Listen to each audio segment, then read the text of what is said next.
Madame, monsieur, bonsoir. Bienvenue à Carte sur Table, 21h, 23h, 2 heures d'émission. On va évidemment parcourir l'actualité. L'actualité ce soir, c'est l'augmentation des prix de certains produits pétroliers à partir du 1er février 2023, donc dès demain. Et je peux vous le dire, si vous parcourez la ville en ce moment, les stations-service sont pleines. Tout le monde veut sans doute profiter des dernières mesures. On va rapidement les parcourir. Le litre de super coûtera désormais 730 francs à la pompe. Le gazole va coûter 720 francs. Et les prix du pétrole lampant et de la bouteille de gaz domestique restent inchangés. À savoir 350 francs pour le pétrole et 6500 francs pour la bouteille de gaz de 12 kg. Ça va faire grandement partie, évidemment, en termes de débat de cette émission de ce soir et toutes les mesures prises dans cet environnement-là. Le gouvernement est en train de tabler également avec les partenaires sociaux sur une éventuelle augmentation du SMIC. On table sur 41 875 francs autour de ce montant-là. Ce n'est pas encore arrêté. Il faut également noter que le prix, du moins le salaire des fonctionnaires ou alors des travailleurs du secteur public augmentera de 5,2% dès ce 1er février.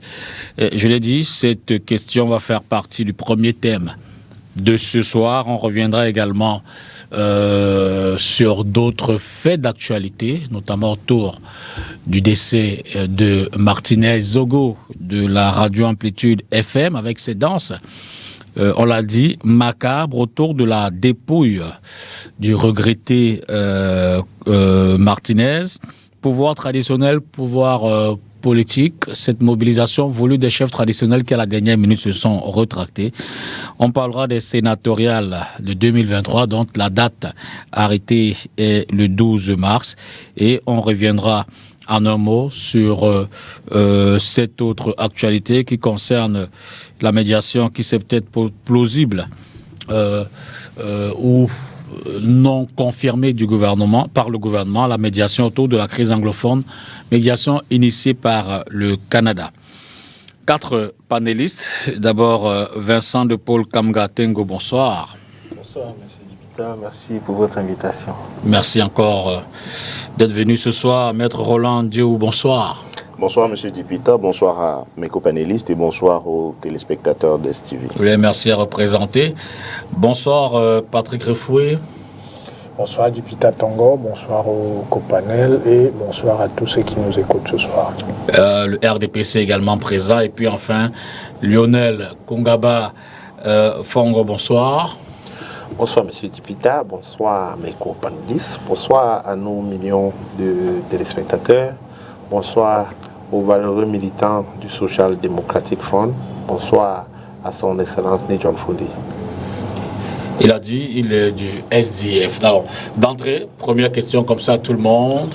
Surprise, pas surprise? Quelle réaction première après l'annonce du gouvernement en fin d'après-midi tout à l'heure sur cette augmentation des prix de certains produits pétroliers, de carburant? Peut-être Lionel, je commence avec vous. Monsieur Dipita, vous savez, nous pouvons dire au SDF que nous maîtrisons déjà le gouvernement de M. Biya. Nous maîtrisons déjà la manière dont il fonctionne et les méthodes qu'ils utilisent pour pouvoir mater le peuple. Je vais le dire comme ça. Le ministre de l'économie du Shadow Cabinet pour le Social Democratic Front, le Dr Cardé, l'a dit lorsque nous avons eu pénurie de carburant, a essayé d'expliquer au peuple camerounais que c'est une façon de pouvoir nous préparer psychologiquement pour l'augmentation des prix. Et lorsque la dernière fois qu'il y a eu pénurie, je crois ça fait 1 mois, j'ai publié sur tous mes pages des réseaux sociaux pour expliquer, pour dire aux Camerounais que c'est inutile de stresser les Camerounais avec cette histoire de pénurie, parce que on ne peut pas être un pays producteur de carburant, producteur de pétrole, et on a des pénuries de temps en temps.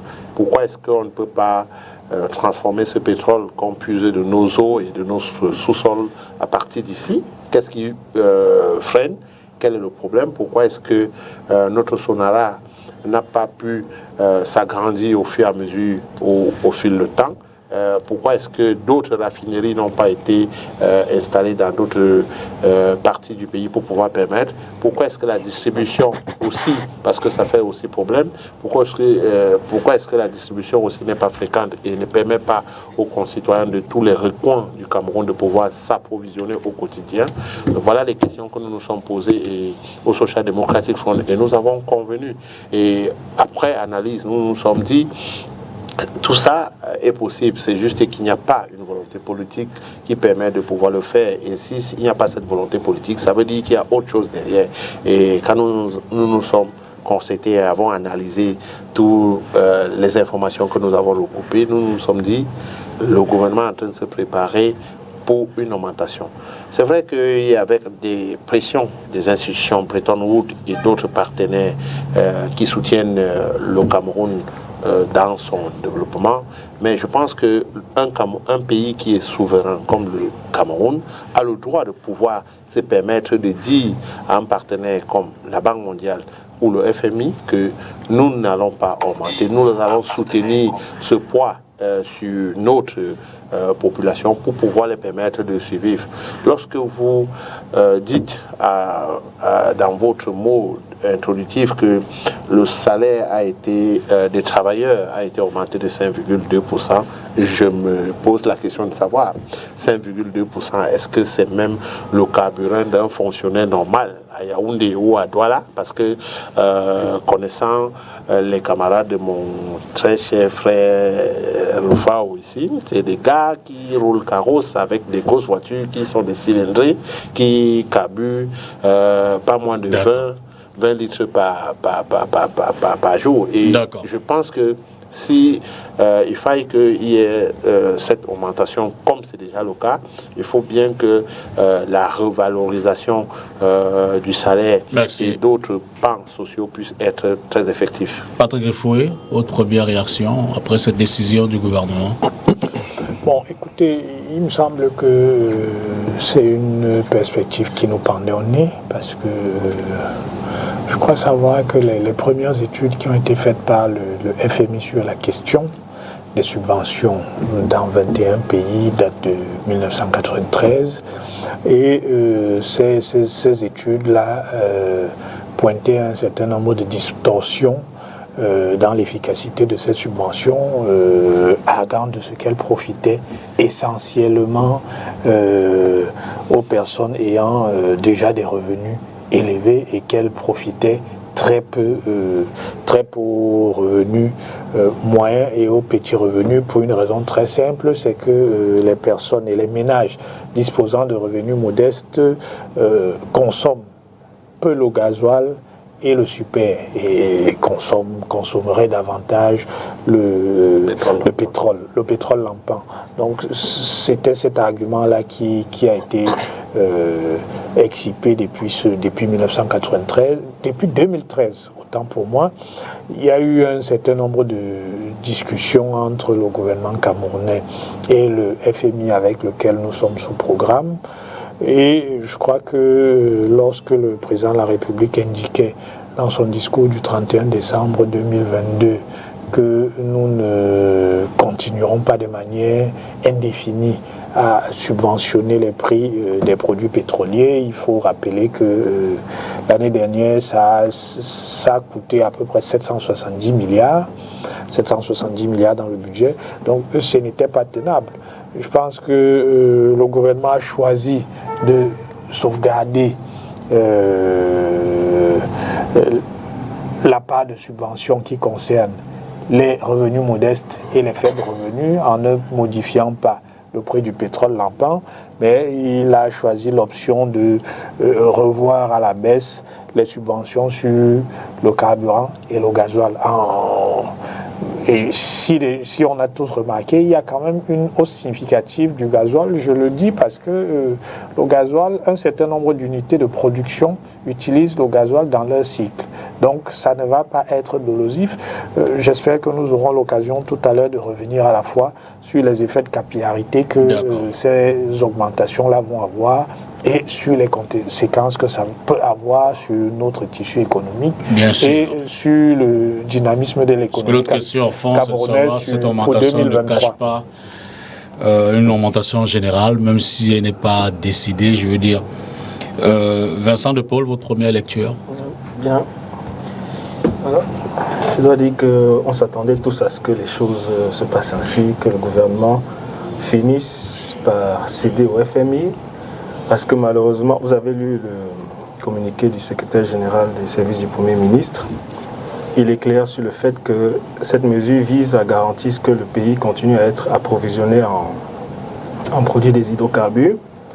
Ça veut dire que le pays a des sérieux problèmes de réserve de change. C'est-à-dire que le FMI, c'est en quelque sorte la banque des banques centrales. Quand un pays voit ses réserves de change épuisées, il se réfère au FMI pour que le FMI puisse mettre les sous à sa disposition pour pouvoir faire des achats à l'extérieur. Donc quand ils en viennent ainsi à devoir céder au FMI, ça veut dire que le gouvernement est en difficulté.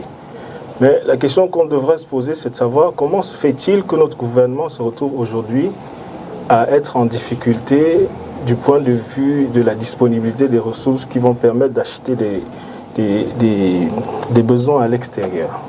On a eu une longue période à partir du point d'achèvement où on était censé être un pays qui se remet sur le droit chemin sur le plan de son économie. Et le gouvernement était constamment en train de vanter ce que le pays a un taux de croissance qui est enviable en Afrique francophone. Donc, cela suppose que l'État était en train d'engranger des sous. Alors, normalement, quand on est logique avec soi-même, quand on engrange des sous, on met un peu d'argent de côté pour prévoir les moments difficiles. Et je vais revenir un peu sur l'histoire de notre pays.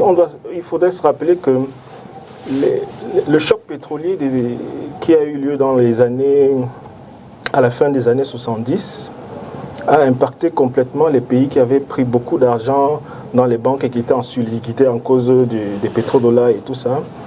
Et malheureusement, il y a un Américain qui va utiliser un procédé pour faire en sorte que le dollar remplace l'or comme étant la principale réserve de change dans l'économie internationale. Ça va faire en sorte que les pays vont se retrouver dans une crise grave, les pays notamment du Sud. Mais le Cameroun ne va pas se retrouver en train d'encaisser ce choc. Parce qu'à l'époque, il y avait des personnes qui prévoyaient qu'on ne dépense pas tout ce qui entre de manière ostentatoire. On prend une partie, on met quand même de côté au cas où. Ce n'est qu'au milieu des années 80 qu'on va ressentir, bien sûr, il y a eu un changement de régime entre-temps. Mais au Cameroun, la crise, si on parle de la crise en Ukraine par exemple, elle a commencé en février 2022. Un an plus tard, on est déjà en train d'augmenter les prix des hydrocarbures dans notre pays. C'est incompréhensible. Où est passé les sous qui étaient censés nous permettre d'encaisser les chocs? Il faut peut-être relever que dans d'autres pays, il y a un ensemble de mesures qui ont été prises pour justement faire face à cette crise ukrainienne, pour dire que les effets, c'est pas aujourd'hui, c'est pas au Cameroun que ça se ressent. Bon, restons sur le cas de notre pays et disons que c'est incompréhensible que notre gouvernement n'ait pas mis des sous de côté pour prévoir les années difficiles. Et c'est ça qui est un peu choquant. Quand on en arrive aujourd'hui à devoir se référer encore au FMI, qui nous a embarqués dans une série de mesures qu'on appelait programme d'ajustement structurel, qui a complètement détruit le système social camerounais, détruit l'économie camerounaise au profit de ce qu'on appelait la macroéconomie et le taux de croissance qui aujourd'hui a démontré que les résultats étaient complètement négatifs. On retourne encore vers les mêmes personnes, vers des fonctionnaires internationaux qui n'ont pas forcément la compétence que les Camerounais peuvent avoir pour réfléchir à la manière dont leur économie doit être gérée. D'accord. Maître Roland Djerou, votre première prise de parole en termes de commentaires, de réactions sur cette décision? Alors, moi, je pense que, et d'ailleurs, les copanélistes l'ont dit avant moi, c'est une mesure qui, on peut même dire qu'elle était attendue, dans la mesure où il y a eu beaucoup d'éléments qui ont été jetés à l'opinion pour préparer celle-ci à accepter que les prix augmentent à la pompe. Je vais pas simplement... Je vais rappeler, il suffit simplement de rappeler qu'il y a eu plusieurs épisodes de pénurie dans les stations. Et effectivement, on est en droit de penser que ces pénuries étaient des pénuries artificielles. C'est-à-dire qu'on a mis les Camerounais dans une situation où ils se disent qu'il vaut mieux avoir du carburant, même s'il est cher, plutôt que de ne pas en avoir. Et donc cela prépare les esprits à accepter finalement au bout du chemin que le prix du carburant se mette à augmenter. J'observe également que l'augmentation dont le gouvernement nous a communiqué l'ampleur aujourd'hui est quand même sans précédent. Je veux dire que, par exemple, en ce qui concerne le super, on a une augmentation de 100 francs d'un coup, comme ça. On a souvent été habitué à des augmentations à dose homéopathique. Mais là, on se rend bien compte que cette fois-ci, ils n'ont pas mis les gants. Ils y sont allés, disons, d'un coup. Et si on prend le cas du gazoil, c'est encore plus fort. Ils ont passé à une augmentation d'à peu près 140 francs CFA, 130, 140 francs CFA, c'est quand même un peu élevé. De sorte qu'aujourd'hui, le super n'est plus cher que le gazole que de 10 francs. Voilà, merci pour l'info. Vous savez qu'à une époque, le choix du véhicule dépendait du type de carburant qu'ils consommaient. Et donc, on avait tendance à encourager les gens à acheter des voitures qui ont des moteurs diesel parce qu'on leur disait qu'à la pompe, ils dépenseraient moins que ceux qui ont des moteurs à essence pour carburer. Aujourd'hui, la différence ne se fera plus vraiment sentir parce que le diesel est désormais à peu près la même chose que le super. Et donc, voilà une situation qui va frapper de plein fouet les Camerounais dès tout à l'heure. Quand vous dites dès le 1er février, on a l'impression que c'est dans un mois, mais un mois c'est dans 2 heures, 3 heures maximum. Donc, c'est une situation qui nous frappera de plein fouet dès tout à l'heure. Je voulais également faire observer, et M. Rifoué l'a indiqué tout à l'heure, quand vous regardez par exemple l'usage qui est fait du gazole dans l'économie camerounaise, c'est du carburant qui en réalité fait véritablement tourner l'économie, puisque les engins lourds, les camions, les groupes, laissez d'abord les industries, parce que on parle là peut-être de ceux qui utilisent le gazole pour faire tourner les groupes électrogènes, mais pour moi c'est même pas le point que je voulais souligner. Tous les camions, tous les gros transporteurs qui justement transportent les marchandises. Enfin, ce qui fait vivre l'industrie, ce qui fait vivre l'économie, ce qui fait tourner la machine. Les transporteurs qui font les lignes consomment du gazoil. Donc l'impact de cette augmentation précise du gazole sur le panier de la ménagère sera important. Celui qui transporte les oignons du Nord Cameroun pour les marchés de Douala va répercuter le prix du gazoil sur l'oignon qu'il va vendre à Douala et vice-versa. Donc, on est en train d'entrer dans une époque de notre pays où les choses vont être encore plus difficiles qu'annoncées. Je rappelle que, alors qu'on était encore qu'au début de l'année, on avait déjà été habitué à accepter qu'on va désormais, par exemple, timbrer une feuille à 1500 au lieu de 1000 francs, comme avant. C'est-à-dire que là, il y a une augmentation de 50% directement. Un certain nombre d'autres éléments de la loi des finances, comme les certificats de propriété, les inscriptions d'hypothèques, etc., ont vu leur montant passer du simple au triple même parfois. Si on vous parle de la visite technique automobile, absolument, tout cela a flambé. Et on avait coutume d'expliquer que ces augmentations ne sont pas impactantes tant que ça sur la vie du citoyen lambda. Parce que pour payer, pour mettre un timbre sur un document, il faut être en contact avec l'administration, ou bien, etc. Ou bien, s'il faut faire la visite technique, il faut avoir un véhicule. Les gouvernants du régime de 82 considèrent qu'avoir un véhicule, c'est un luxe. Ils ne se rendent pas compte que, par exemple, pour tout ce qui est classe moyenne de la société, le véhicule est d'abord et avant tout un outil de travail. Je suis avocat, je ne suis pas de la classe, la haute société, je ne suis pas un riche. Mais en tant qu'avocat, même pour des besoins de simple crédibilité vis-à-vis de ses clients, il n'est pas bon de débarquer à une audience à moto.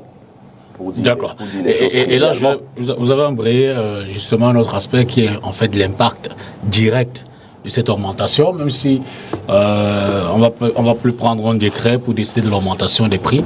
Il est certain qu'on peut s'attendre dès demain, qui c'est peut-être à un basculement, les prix de transport, mettre à peut-être prix la grosse industrie, mais je vais dire le petit agent public qui va prendre son taxi au rond-point pour Bonanjo demain devrait peut-être se préparer psychologiquement à se dire les mototaximens qui eux d'ailleurs avaient déjà leur prix en tête en fonction des distances, d'un certain nombre de paramètres. On peut s'attendre, Patrick Refoué, justement à un impact à ce que la vie qui était déjà chère le soit un peu plus encore. Oui, tout à l'heure dans mon propos liminaire, je parlais d'effet de capillarité parce que il y a une définition de l'économie que moi j'aime bien et elle dit que l'économie c'est de l'énergie transformée. Parce que dans tout le cycle économique, en fait, vous avez besoin d'énergie. Quand vous produisez, vous avez besoin d'énergie. Quand vous avez besoin de distribuer, parce que si je produis à Lokpom et que mes clients se trouvent à Bonanjo, il faut que je déplace mon produit de Lokpom pour Bonanjo. Pour déplacer le produit de Lokpom pour Bonanjo, il va falloir utiliser un moyen de transport, donc il faut de l'énergie. Et éventuellement, dans certains cas de figure, même pour consommer mon produit, c'est-à-dire pour le détruire, il va encore falloir de l'énergie. Donc, à tous les étages du cycle économique, vous avez besoin d'énergie.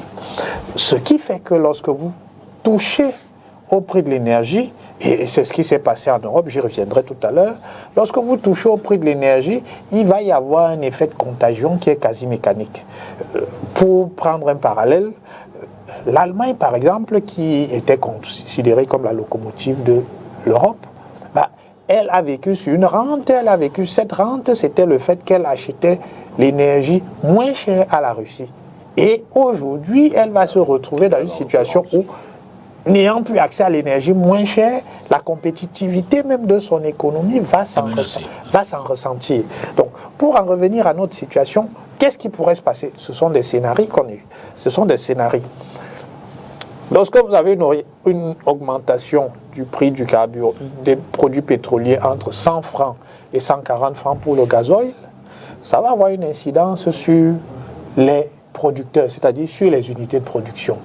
Mais effectivement, si vous utilisez du fioul pour produire, je ne sais pas moi, de l'engrais ou produire des jus de fruits, ainsi de suite, cette augmentation-là, elle va peser sur les charges qui sont les charges courantes.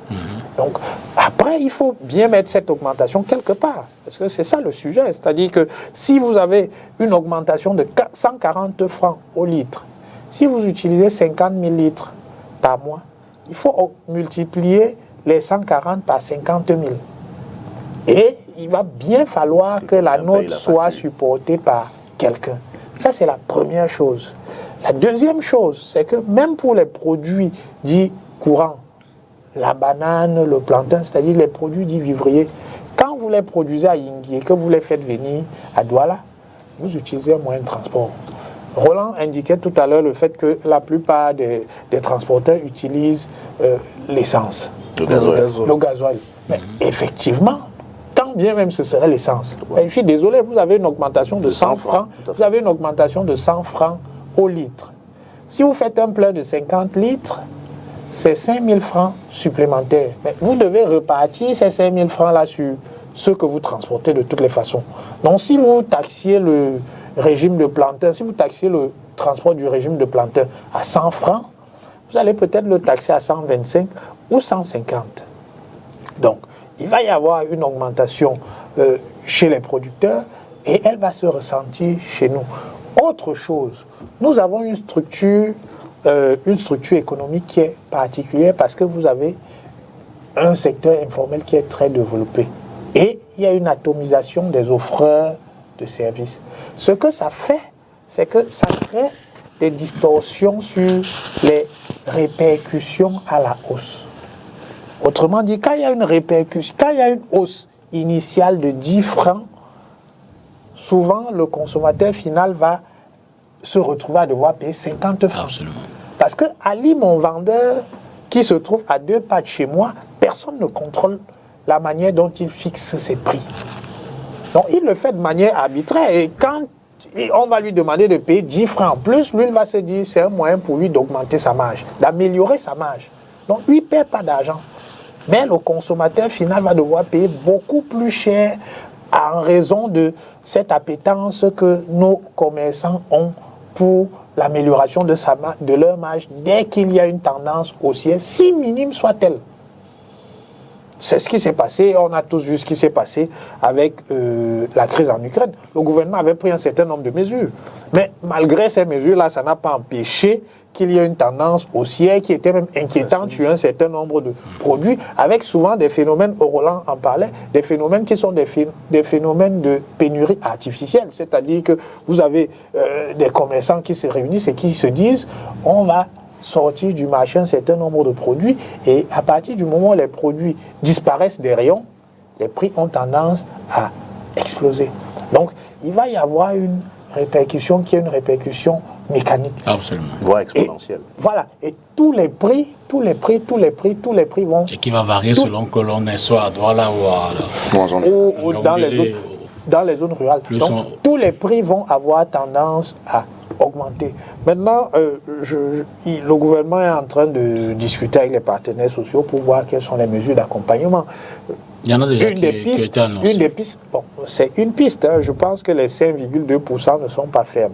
C'est la proposition qui est sur la... Non, ça c'est arrêté.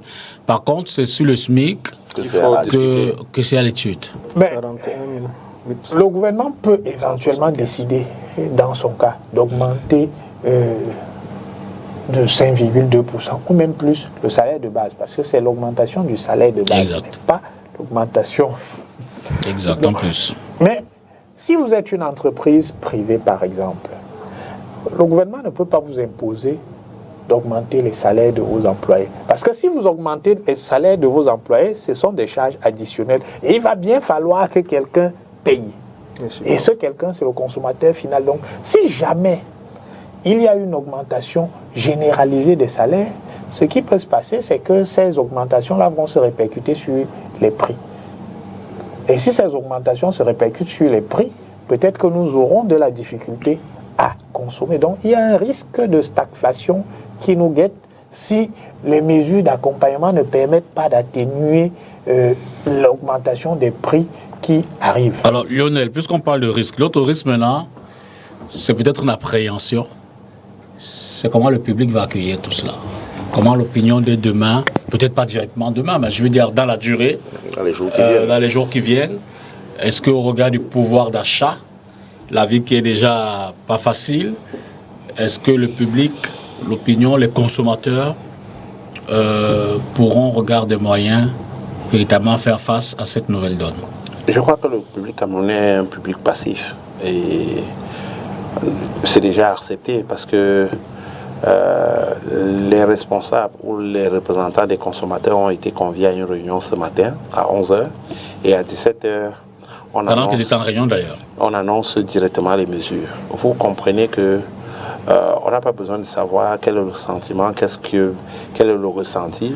Et quand vous lisez la lettre qui a été signée par le secrétaire général du service du Premier ministère, vous voyez qu'il y a même une intimidation qui figure dans la lettre, parce qu'on dit qu'il faut bien que tous les citoyens puissent, faire acte de civisme, faire preuve de civisme. Ça veut dire qu'on attire déjà votre attention pour vous dire que si vous essayez de contester, on va vous taxer de terroristes, on va vous taxer d'anti-patriotes et tout le reste. Et vous voyez que ça ne donne pas la latitude aux citoyens de pouvoir s'exprimer et de dire ce qu'ils ressentent. Et pourtant, c'est le citoyen qui est celui-là qui doit payer le prix final. Pourquoi? Parce que lorsque les prix sont augmentés comme ça et que ça retombe sur des producteurs et des transporteurs ou la chaîne même, je voudrais dire, la chaîne de production, celui qui souffre, c'est le consommateur. Rufar l'a dit ici et je voudrais le mentionner en disant que lorsqu'on a des consommateurs passifs, lorsqu'on a des citoyens passifs qui ne parviennent pas à soutenir des actions qui mènent à pouvoir apporter des réformes dans un système comme le système de 82, comme le dit mon cher frère maître, on ne parvient pas à pouvoir dire ou exprimer ce qu'on ressent. Ça veut dire on passe le temps à, comment on dit, à accepter ce qui est décidé à notre place. Et pourtant, dans une république, ce n'est pas le cas. On devait discuter soit par... Il y a beaucoup d'autres méthodes démocratiques qui sont disponibles pour pouvoir discuter dans ce type de situation et à savoir quels sont les avis des Camerounais. Parfois, on arrive même à faire des sondages pour savoir si c'est probable, qu'est-ce qu'il faut faire. On donne des options A, B et C pour voir quelle est l'option qui est prioritaire ou qui peut aller avec les populations. Mais je me rends compte que le gouvernement de M. Biya ne s'en fout des Camerounais et prennent des décisions pour venir imposer aux Camerounais. Les consommateurs, ceux-là qui sont des responsables ou qui sont des représentants des consommateurs, qui se sont d'ailleurs autoproclamés nos représentants, parce qu'il faut le dire, ils se sont autoproclamés, ils créent des associations à tort et à travers, et c'est des associations qui sont acquises à la guise de ce gouvernement, qui se mettent qui sont le plus souvent invités à table pour discuter de ces questions. Parce que lorsqu'on parle d'une réunion de concertation avec les acteurs sociaux, vous voyez des associations qui surgissent du quartier, vous les voyez pas quand il faut venir intervenir au quartier, lorsqu'on vous vend par exemple une bouteille de gaz de 12,5 kg à 7 000 au lieu de 6 000 francs, ils ne sont pas là pour intervenir pour vous, mais ils sont sur la table où on doit discuter et parler de ce qui vous concerne, vous qui êtes le consommateur. Donc, il y a un souci et il y a évidemment des mesures qu'il faut prendre. Ces mesures-là,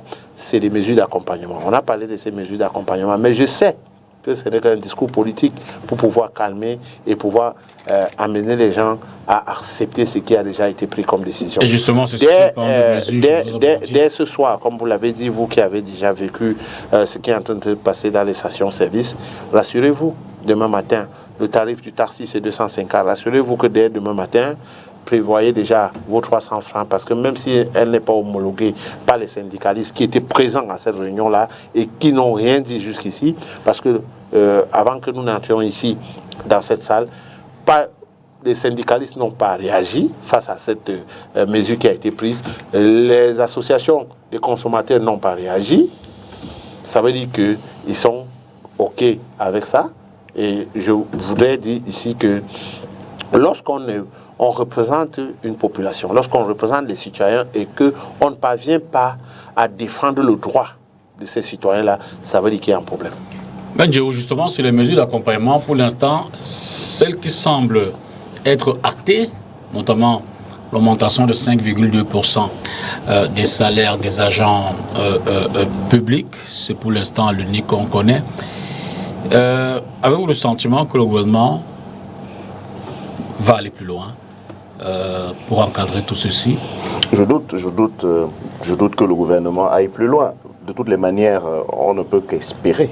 On en est arrivé au point où on est contraint d'avoir des yeux pleins d'espoir. Mais si on regarde un peu dans le rétroviseur et qu'on se demande s'ils ont souvent l'habitude au gouvernement de se soucier du peuple, alors nos espoirs vont s'effriter comme du beurre au soleil.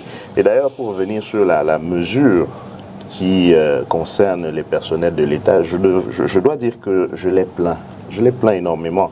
Non pas que nos situations respectives soient meilleures, mais la situation particulière des personnels de l'État est à plaindre parce que le message qu'on donne, c'est qu'ils ont vu leur situation revalorisée. Voilà le message que les fameux 5% et un peu plus donnent à l'opinion. Donc, quand un fonctionnaire va aller acheter son pain demain matin et qu'il va se rendre compte que c'est un peu plus cher, le boutiquier aura beau jeu de lui dire « mais tu te plains pourquoi? On a augmenté ton salaire. » Or, il se trouve que de manière globale, ce n'est pas une augmentation finalement. c'est plutôt une forte diminution. Parce que si les prix augmentent d'environ 30%, même si ce n'était que 20%, et que vos revenus augmentent seulement de 5%, en fait, vous avez perdu 15% dans votre pouvoir d'achat. Je dis ça et toutes choses étant égales par ailleurs, évidemment, parce qu'il y a toujours des pondérations. Donc, je les plains. Et ça, c'est le fonctionnaire ordinaire. Parce que tout à l'heure, on a parlé de ceux qui ont les véhicules qui carburent fort. Mais ceux-là, je ne crois pas qu'ils soient vraiment concernés. Parce que vous savez très bien que, d'abord, très souvent, ils n'achètent pas les véhicules. Ce sont des crédits qui leur sont offerts pour ça. Et en plus, ils ne carburent pas comme vous et moi, M. Dipita. Ils ont souvent les bons de carburant.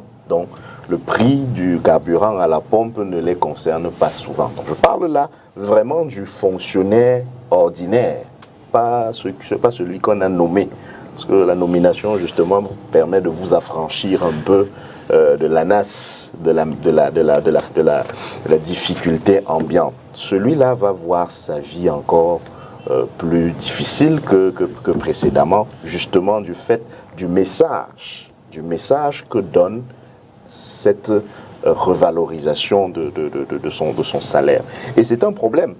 D'ailleurs, tout à l'heure, on parlait de ces augmentations en chaîne. Si même on pouvait espérer que les pouvoirs publics revoient la situation des fonctionnaires même un peu plus à la hausse, quid alors du reste de la population? Je veux dire que, est-ce que le Cameroun n'est constitué finalement que de fonctionnaires?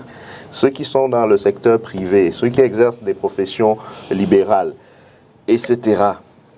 Est-ce qu'il y a un filet social?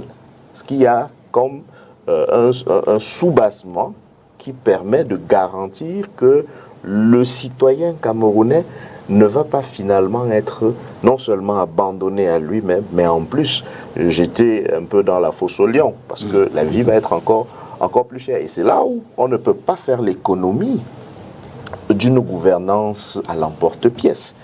Vous avez demandé tout à l'heure, Dr Kamga, comment est-ce qu'on a pu fonctionner ainsi sans mettre de l'argent de côté? Moi, je pense qu'il y a eu de l'argent mis de côté.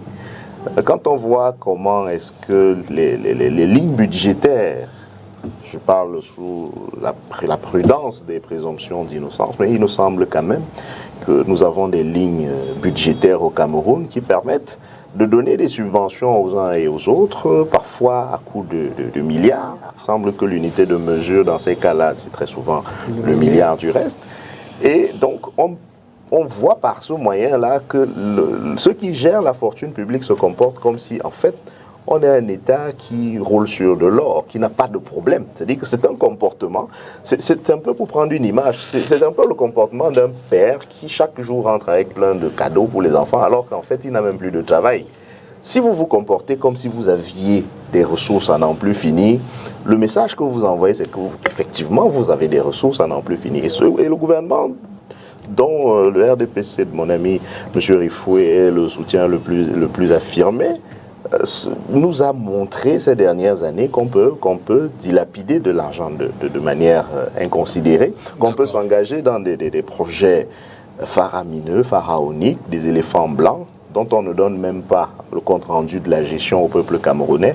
On est même allé plus loin, on a pu créer un flou artistique sur la gestion d'une somme qui a été mise à notre disposition, en milliards encore une fois, pour faire face à une crise sanitaire, à la pandémie de la Covid-19. On a pu réussir l'exploit, je ne dis pas de dilapider ça, on ne laisse que les enquêtes fassent leur travail, mais au moins de créer un flou artistique de sorte qu'on ne sait plus très bien ce que c'est devenu.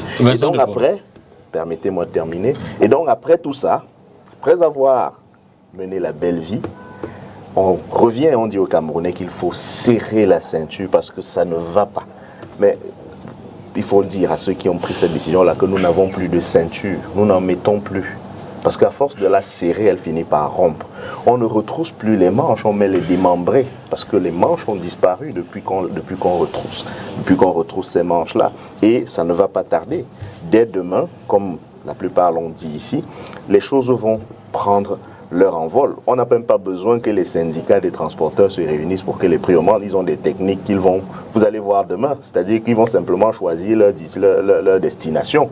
Si vous êtes au rond-point d'Eido et que vous allez d'habitude à ici sur le boulevard de la Liberté, non loin de STV, pour 100 francs quand vous prenez la moto, désormais ils vont vous regarder, donner votre destination, ils ne vont pas vous prendre. Si vous dites rond-point 4e, oui peut-être là ils vont vous prendre. Vous allez comprendre vous-même qu'il faut que vous réajustiez un peu l'offre que vous faites.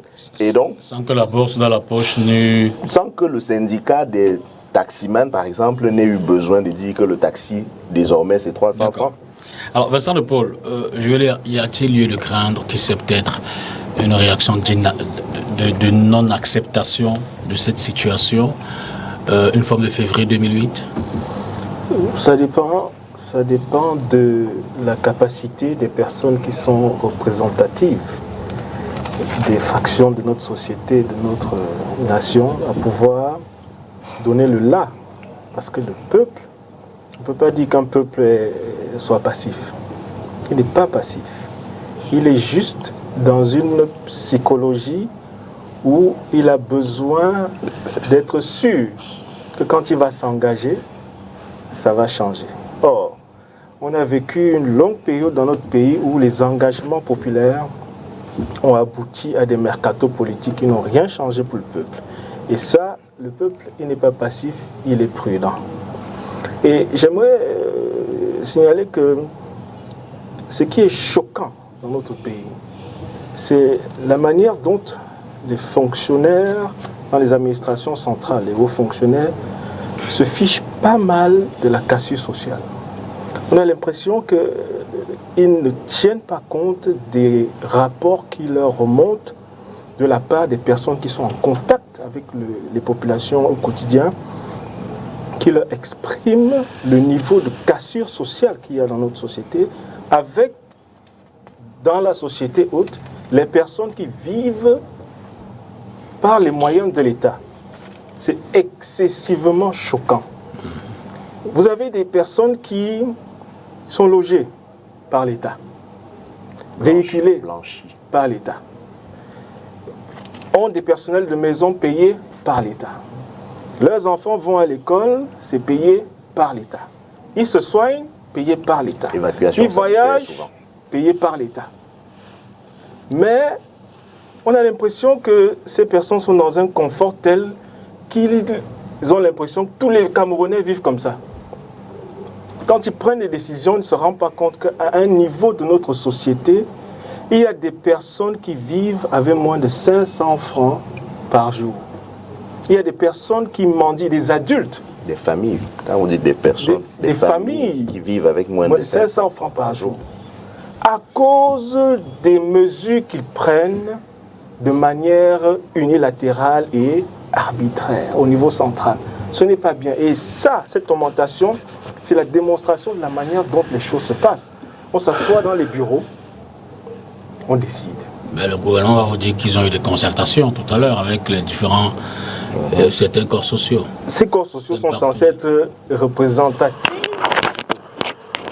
Donc, il y a des navettes et des va-et-vient qui doivent être faits. Ils vont, ils négocient, ils reviennent, ils informent. Ils vont, ils négocient, ils reviennent, ils informent.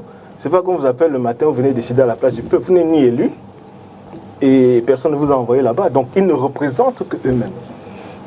Si le gouvernement veut les qualifier de partenaires sociaux, le gouvernement doit comprendre qu'il ne peut pas avoir des partenaires sociaux qui ne représentent qu'eux-mêmes. On peut le dire avec fermeté des syndicats, par exemple, ou des associations de consommateurs qui ont souvent... Est-ce que les associations ont ameuté l'opinion? Bon, ça c'est notre débat. Oui, mais c'est le débat, justement. C'est le débat de la légitimité de la concertation. L'opinion pour leur dire attention, il y a quelque chose qui se passe dans les couloirs des administrations centrales. Soyez prêts. Si vous permettez, M. Dipita, merci. Je renforce simplement l'argumentaire en indiquant que la manière même par laquelle cela est fait prouve que quand bien même on aurait réuni des gens pour discuter, le temps ne peut pas permettre de concevoir qu'il y ait vraiment une discussion parce que vous et moi, M. Dipita, jusqu'à 15h aujourd'hui, pourquoi je dis 15h, jusqu'à 17h aujourd'hui, nous ne savions même pas qu'il était envisagé une augmentation du prix du carburant. C'est-à-dire que ceux qui ont été appelés à la concertation nous ont informés quand. C'est resté un secret. entre eux, le gouvernement et probablement quelques propriétaires de stations-service qui ont pu se ravitailler, faire des réserves pour que demain, lorsque ça passe à la nouvelle grille, qu'ils se fassent prêter. Pour terminer, et puis Patrick... Pour terminer, je pense que la mesure, quand on a le sentiment qu'on est dans un pays, qu'on est un peuple, et qu'on supporte tous les phénomènes conjoncturels, ça a moins d'impact que quand on a l'impression que c'est une catégorie de citoyens qui sont chargés de générer les moyens et c'est une catégorie de citoyens qui en jouit. C'est ça qui fait en sorte que cette mesure va avoir une connotation absolument impopulaire, quelles que soient les mesures que le gouvernement prend. Or, s'il y avait cette harmonie dans la manière dont les choses étaient gérées, qui faisait en sorte que les Camerounais ont le sentiment que nous tous on contribue de la même manière aux charges publiques, je pense que la mesure serait un peu moins impopulaire. Alors, question de sortie, je commence par Patrick, les autres répondront après. Nous sommes le 31 janvier, donc nous sommes pratiquement en début d'année. Nous sommes entrés dans cette année avec déjà un niveau de vie qu'on a considéré comme étant cher. Là, nous sommes partis pour une augmentation des prix de carburant avec les impacts dont on a essayé d'explorer les contours tout à l'heure. Que sera 2023 dans la perspective, dans la projection, au regard de toutes ces mesures? Bon, écoutez, je pense qu'il est difficile de faire de la politique fiction. En revanche, et d'ailleurs, avant de répondre à votre question, vous permettrez que je rappelle 2 ou 3 choses relativement à ce qui a été dit ici. Ce n'est pas un procès juste qui est fait aux agents publics. Il y en a qui commettent un certain nombre d'écarts, mais beaucoup sont aussi des gens exemplaires par lesquels l'État est présent jusque dans les endroits les plus improbables. Et je peux en faire le témoignage parce que j'ai eu la possibilité de le vivre. C'est la première chose. La deuxième chose, c'est que l'État camerounais n'est peut-être pas un État-providence, mais c'est une sorte d'État social. Je le dis parce que nous avons quand même un État qui subventionne, qui exonère d'impôts et qui fait des transferts directs de manière significative. Sur les exonérations, tous les Camerounais qui mangent du poisson, il y a une exonération sur ce poisson-là. Depuis 2008, c'est-à-dire depuis la fameuse crise. Avec un seul importateur. C'est un autre sujet. Ce que je dis, c'est que l'État exonère. Ouvrez le marché, on verra. Quand l'État n'exonère pas, il subventionne. Quand il ne subventionne pas, il fait des transferts directs. C'est le cas des projets filets sociaux dont le chef de l'État a parlé. Dans le cadre de ces projets, par exemple, vous avez un certain nombre de ménages qui reçoivent mensuellement, ce sont des projets qui sont gérés par les mairies, qui reçoivent mensuellement un montant qui est aussi entre, je crois, 20 et 30 000. Au Cameroun? Au Cameroun. Il y en a même dans la ville de Douala. Je dis, c'est géré par les mairies. Seulement, je crois que l'ennui avec les politiques publiques chez nous, c'est qu'il y a un certain nombre de choses qui sont faites, qui ont même souvent un impact significatif, mais on n'en parle pas suffisamment. Donc, on a le sentiment, surtout quand il y a une situation comme celle-ci, que l'État ne fait absolument rien ou qu'il a abandonné les citoyens. Mais je voudrais pondérer ça, ce n'est pas juste. L'État est présent. Maintenant, effectivement, il y a une situation qui est une situation particulière et ça permet d'embrayer sur votre question. Nous avons eu une inflation en 2022 de 4,7%. Ça, c'est l'inflation générale. Maintenant, quand vous regardez dans le détail sur les produits qui sont consommés de manière régulière par les Camerounais, on est entre 12 et je crois 15%. Donc c'est une inflation significative. C'est-à-dire si vous regardez sur l'huile, le riz, les arachides... Produits de première nécessité. Les produits que vous achetez régulièrement. Les produits que vous achetez régulièrement. Donc effectivement, les Camerounais ont perdu du pouvoir d'achat en raison de cette inflation qui est une inflation importée. Mais le gouvernement a mis un certain nombre de mesures en place et j'ai indiqué que l'efficacité de ces mesures-là est toujours atténuée par la structure même de notre économie et par le fait que vous avez un certain nombre d'agents qui par des comportements qui sont des comportements opportunistes. À chaque fois que l'État met sur pied une mesure, ils ont tendance à capter à transformer ces mesures-là en situation de rente. C'est-à-dire qu'ils vont s'enrichir au détriment de la grande masse des populations qui devaient profiter des mesures qui vont être prises. Mais c'est lié à la structure très informalisée de notre économie. Donc, c'est quand même une situation critique et pour laquelle il y a des incertitudes. Je ne saurais vous répondre sur ce que sera 2023 parce que quand vous avez une augmentation de 4,7% et là, les prix du carburant étaient restés, les prix des produits pétroliers étaient restés stables. Bon, l'augmentation était prévue l'inflation était prévue pour se poursuivre dans les projections du gouvernement, mais ralentir. On était supposé se retrouver autour de 3%, qui est le standard communautaire.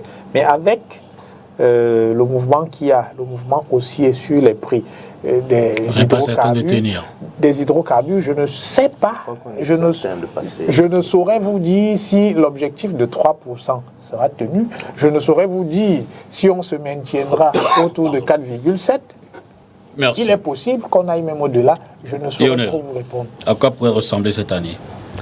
Alors, je crois que le Social Democratic Front, à travers son ministre de l'économie, a essayé de tirer la sonnette d'alarme avant l'adoption du projet de finances de cette année à l'Assemblée nationale. Tirer la sonnette d'alarme, c'était déjà préparer psychologiquement, amener les Camerounais à comprendre que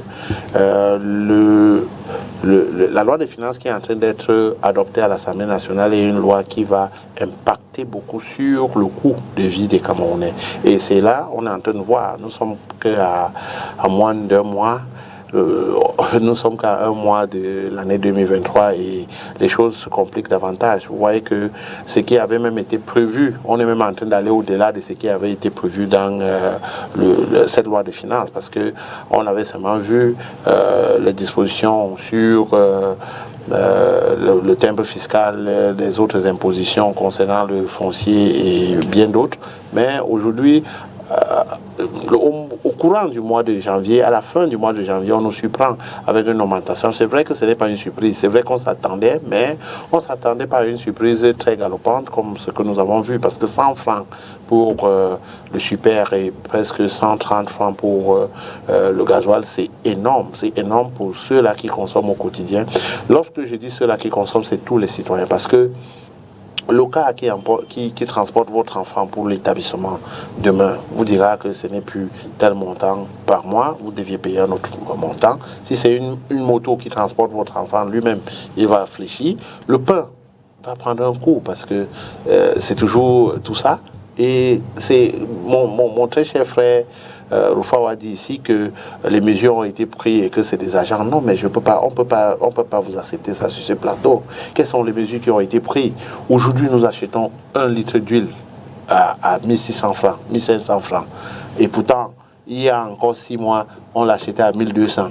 Qu'est-ce qui justifie le fait que l'huile qu'on achetait à 1200 au mois d'août 2022, en novembre 2022, on achète l'huile à 1500 sans justification, sans que le prix du carburant ne soit augmenté.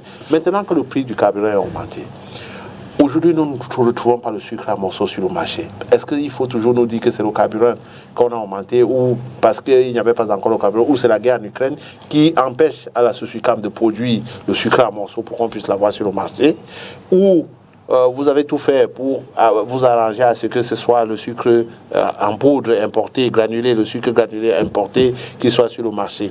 Autre chose qu'on doit savoir, c'est que on veut prendre des mesures comme ça dans un pays démocratique. La première des choses, c'est de se poser la question, de savoir quel est l'impact que ça aura sur la couche sociale, que ça aura sur la population, que ça aura sur le Camerounais lambda dans la rue. Parce que le Camerounais lambda va subir dès minuit. On va abréger. Dès minuit. Il reste encore 2 termes. Allez-y, écoutez. Dès minuit, le Camerounais lambda va subir. Et lorsqu'on subit, comme l'a dit Maître ici, il y a une certaine catégorie des Camerounais qui ne sauront même pas qu'il y a quelque chose qui a changé. Ça, c'est vrai. Parce que eux, ils s'approvisionnent le plus souvent dans les grandes surfaces, et ils payent avec les cartes. Parfois, ils ne savent même pas combien coûte le détail de ce qu'ils ont acheté. Directement, ils donnent une carte Visa là, et c'est le total qui est tranché. Oui, moi, ce que je voulais souligner, c'est que on aime toujours au Cameroun accuser les éléments de contexte. C'est-à-dire qu'on est toujours surpris.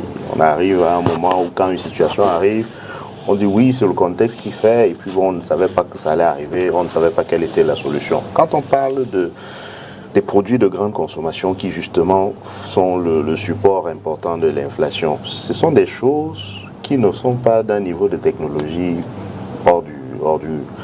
inaccessible. Et donc cela pointe du doigt, mais alors de manière flagrante, l'incapacité de ceux qui nous gouvernent justement à structurer une économie de production. C'est-à-dire qu'on a totalement extraverti notre économie en 40 ans de gouvernance. On a passé le temps à importer, en comptant sur le fait qu'on avait des matières premières qui pouvaient être exportées justement pour régler la contrepartie extérieure. Mais justement, si on en est obligé aujourd'hui de céder, et c'est pour ça que je pense que votre propos a été très pertinent, Dr Kamga, de céder au FMI, c'est parce que justement le FMI doit disposer actuellement d'un moyen de contrainte. Et il est fort probable que ce soit justement la disponibilité des devises. Or, nous sommes un pays producteur de matières premières, c'est-à-dire nous sommes en situation d'engranger des devises. Et aujourd'hui, tout le monde parle de la hausse des prix des carburants sur le marché international, mais on ne rappelle jamais assez que normalement cette hausse-là, au lieu de nous arriver de plein fouet, plutôt dans ses côtés revers, devait plutôt nous profiter, étant donné que si nous produisons du pétrole et que du pétrole devient cher sur le marché international, ça veut dire que nous gagnons plus d'argent en vendant notre pétrole. Donc si on ne gagne pas plus d'argent en vendant notre pétrole, il faut que les amis de M. Rifoué nous expliquent comment est-ce qu'ils vendent notre pétrole. Et aussi, juste pour finir, arrêtez de ressasser cette idée de la subvention du carburant au Cameroun. Parce que la structure du prix du carburant laisse penser qu'il s'agit plus de taxation que de subvention. Il faut dire ça aux Camerounais. Il faut leur dire que le prix du carburant n'est pas celui qu'il aurait pu être s'il était aménagé différemment. Donc, ne faisons pas comme si on fait une faveur, genre en leur vendant le carburant à 630, aujourd'hui à 730. Patrick, et puis... Oui, je voulais faire une précision. J'ai indiqué dans mon propos liminaire que le débat sur le subventionnement des prix des produits pétroliers date de 2013. C'est un moment où notre situation est meilleure que la situation actuelle. On n'a pas Boko Haram, on n'a pas la guerre au Nozo, donc on n'a pas perdu à peu près 20% de notre PIB pour des raisons sécuritaires. Et la question se posait déjà. La deuxième chose, c'est que la question de la crise des devises dans la zone CEMAC, parce que ça ne concerne pas seulement le Cameroun, nous avons un pot commun qui est géré. Ce qui fait que quand le Cameroun veut acheter à l'extérieur, on ne se pose pas la question de savoir si ce sont des devises camerounaises. Ce sont les devises du pot commun. Mais votre président pense que c'est la meilleure manière de gérer nos devises. Roland, tu permets? Oui, je permets. Terminé. Oui. Roland, tu permets. Donc, il me semble qu'entre 2014, parce que l'alerte sur les devises, sur l'érosion des devises est donnée en 2014. Et je crois que la réunion se tient finalement en 2017. Et c'est à la suite de cette réunion que tous les pays de la zone CEMAC vont au FMI. La situation s'est améliorée. Je pense qu'en termes de réserve de devises, aujourd'hui, nous sommes loin de la pénurie qui guettait à ce moment-là. Donc, il ne me semble pas que ce soit vraiment en raison de... Je dis, il ne me semble pas que ce soit...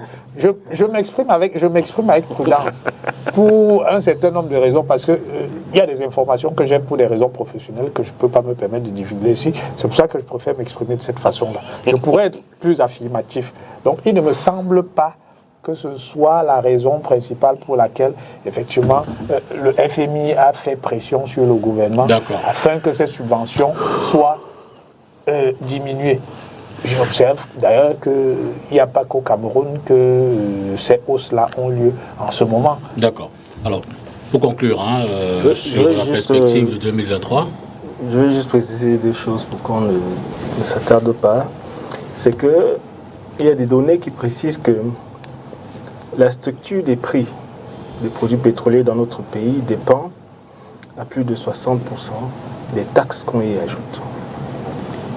Donc la question qu'un citoyen normal devrait se poser, c'est pourquoi est-ce que le gouvernement ne commence pas d'abord par réduire les taxes? Pourquoi il va toujours chercher dans la poche des citoyens? Pourquoi il y a cette systématisation d'aller toujours chercher dans la poche des citoyens les mesures pour pallier aux déficiences qui sont le produit des mauvaises décisions des personnes dans les administrations centrales? Je trouve que ce n'est pas quand même normal qu'on en arrive. Ce n'est pas juste. Ce n'est pas juste. D'accord. Qu'on en arrive à cela. Donc, on va prendre la transition et puis on revient sur un second thème. On va parler du pouvoir traditionnel, du pouvoir politique, en fait un prétexte pour faire le point sur la disparition de Martinez Zogo. Alors on a vu cette forme de danse des chefs traditionnels de l'Aleki qui dans un premier temps ont fait une sortie pour dire combien ils sont furieux et annoncer un certain nombre de mesures qu'ils prendraient. Mais ça n'a pas duré le temps de la mise en garde, qui se sont retractés. Ça, c'est ce qui est de la semaine dernière. En plus, on a pu voir qu'il y a une forme de, je ne vais pas dire d'accélération, mais on observe quand même qu'au niveau des enquêtes, il y a des personnes qui commencent à être auditionnées. Notamment Xavier Messi, directeur de publication, journaliste, enseignant de journalisme, entre autres. Alors, monsieur, avez-vous la sérénité nécessaire de vous dire que les autorités font le nécessaire, font tout ce qu'il y a à faire, Lionel, pour faire la lumière sur cette affaire-là? Alors, monsieur Dipita, vous savez, nous sommes dans un pays qui a un système de renseignement très très professionnel. Et je suis surpris que jusqu'ici, nous n'ayons pas des éléments qui nous indiquent déjà ou qui nous amènent sur une piste qui permet d'identifier les commanditaires de ce crime. J'ai dû voir une lettre hier qui a été transmise par le SGPR, le secrétaire général de la présidence, au secrétaire d'État à la gendarmerie de travailler, d'ouvrir une enquête. Combien de jours après? Vous savez, on dit souvent au quartier, il faut battre le fer quand il est chaud. Si on attend plusieurs jours comme ça pour ouvrir une enquête après un meurtre ou qui a fait trop de bruit, qui a attiré l'opinion nationale et internationale, ça veut dire qu'il y a un souci. Pourquoi attendre beaucoup de jours? Maintenant, avant d'attendre ce nombre de jours ou avant que cette lettre ne soit publiée, est-ce qu'il n'y avait pas déjà une enquête qui a été ouverte? Parce que le ministre de la Communication, lors de sa visite dans l'enceinte d'Amplitude FM, a dit que le gouvernement, par la gendarmerie et la police, ont ouvert une enquête. Nous avons vu les images où on transportait le corps de Martinez Zogo. Il y avait la gendarmerie et la police sur place. On ne va pas nous dire que les enquêtes n'ont pas été ouvertes et que depuis là, ils attendaient la lettre du SGPR pour pouvoir ouvrir ces enquêtes-là. Nous avons eu la possibilité d'accompagner le chairman John Fundi au siège d'Amplitude FM et à la résidence de la veuve parce que il est l'une des premières personnes à aller à la résidence parce que lorsque nous sommes arrivés, la veuve était très contente. Elle a dit, elle ne fait que voir les gens à la télévision qui allaient rendre visite au siège d'Amplitude et les gens ne pensaient pas que Martinez avait une résidence. Nous sommes allés et la question ou ce que nous avons essayé de discuter ce jour avec la dame, c'était de savoir est-ce que vous avez déjà été contacté par les membres des forces de défense, les enquêteurs, pas des enquêteurs, mais jusqu'à là c'était non. Jusqu'à là c'était non. Je ne sais pas si après ça ils sont passés où elle a été déjà interpellée, où elle a déjà été auditionnée ou questionnée par rapport à ça. Mais je crois que il y a un manque de volonté de pouvoir donner le résultat. Nous avons vu des enquêtes qui ont été diligentées ici avec beaucoup de sérieux et beaucoup d'aptitude et que les choses se sont passées très rapidement et on a eu des résultats. Et je crois que si le pont était ferme et qu'on on tapait ce point-là sur la table, les choses devaient se passer comme on veut. Mais je crois que les journalistes aussi, laissez-moi s'il vous plaît, je crois que les journalistes aussi ont un très grand rôle à jouer. J'ai essayé de voir qu'il n'y a pas une très grande harmonie dans cette corporation parce que c'est difficile que les gens puissent se donner du temps sur des plateaux pour en parler comme vous l'avez fait aujourd'hui.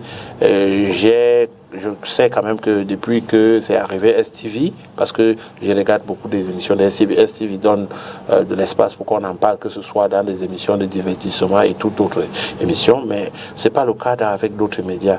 Et nous nous sommes posé la question, pourquoi ne pas rendre ce dernier hommage à un homme des médias qui est parti? Chacun sera face à sa conscience. Maître Ndiéou, avez-vous le sentiment, au regard justement de toute cette ambiance-là, nous sommes aujourd'hui le 31 janvier, Martinez a disparu le 17, le corps a été retrouvé le 22. Je vous pose davantage la question parce que vous êtes quand même dans l'environnement judiciaire. Y a-t-il une forme de volonté de faire sereinement avancer les choses, les enquêtes? Alors, je suis, comme la plupart des citoyens, moi-même un peu interloqué par, sinon, disons, le flou, au moins le silence.